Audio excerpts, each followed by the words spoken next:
Hi everyone! Today I'm going to show you how to create custom icons and logos with Recraft. Let's get started. First, launch the Recraft AI app on your phone. Then tap Create or Start a new design.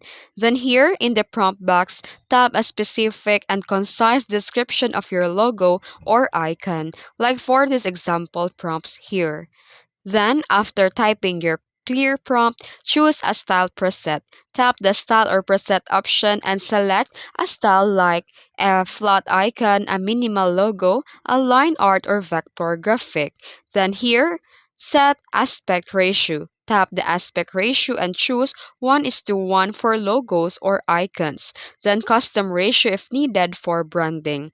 And tap generate to create and see your custom icon or logo and wait for a few seconds for Recraft to create your image. And tap Remix, Refine Prompt, or Regenerate if you want. You can also adjust the colors and details for better result.